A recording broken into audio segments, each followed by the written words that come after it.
मी, माझी एक दीदी आणि माझी आजी।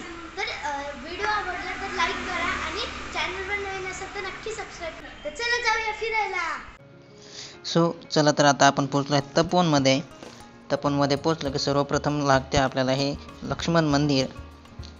चला तर आपण आज जाऊया आणि दर्शन वगैरे घेऊया।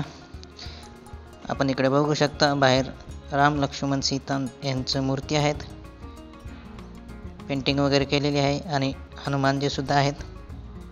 बघा मित्रांनो, हे आहे लक्ष्मणजी शेषनाग मंदिर, कारण लक्ष्मण हा शेषनागाचा अवतार आहे असे म्हणतात। इथे फक्त लक्ष्मण यांचीच मूर्ती आहे। आपण नेहमी बघत असतो की राम लक्ष्मण सीता आणि हनुमान सोबत असतात, पण या मंदिरात फक्त लक्ष्मण यांचंच मूर्ती आहे।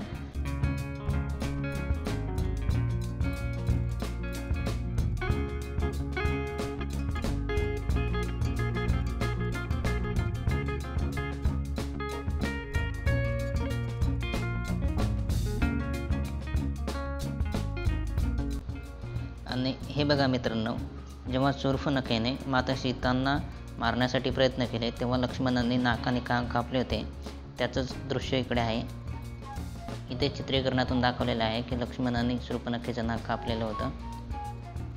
दर्शन करून बाहेर आलो की आपण इकडे बघू शकतो राम लक्ष्मण आणि सीता यांची पेंटिंग वगैरे आहे। इकडे अशा भरपूर पेंटिंग आहेत। हे बघा, या बाजूला आला की इकडे शबरीने रामांना आपली उष्ट बोरे खाऊ घातले होते, त्याचे चित्रीकरण केलेलं आहे।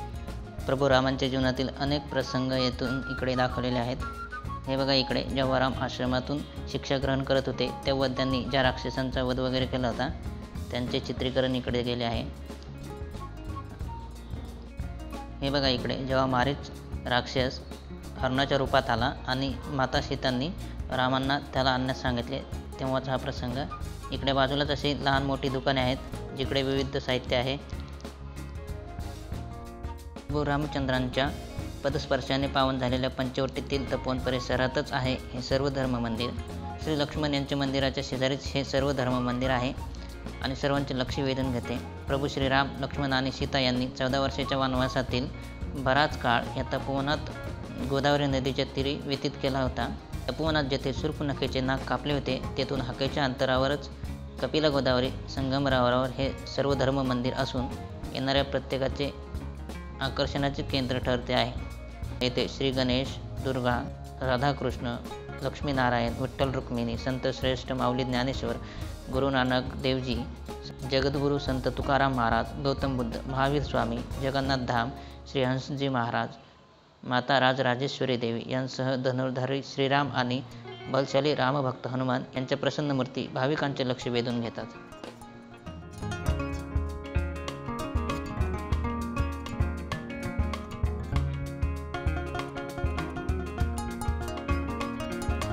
मित्रांनो, सर्व धर्म मंदिरासमोरच आहे ह्या गोदावरी तीर। इकडे ती ॲक्च्युअल जागा आहे जिकडे लक्ष्मणांनी शूर्पणखेचे नाक कापलं होतं। बारिश में जब पानी ज़्यादा आता है, यहाँ तो मंदिर बंद रहेगा बारिश के मौसम। इससे ऊपर का मंदिर दिखा है।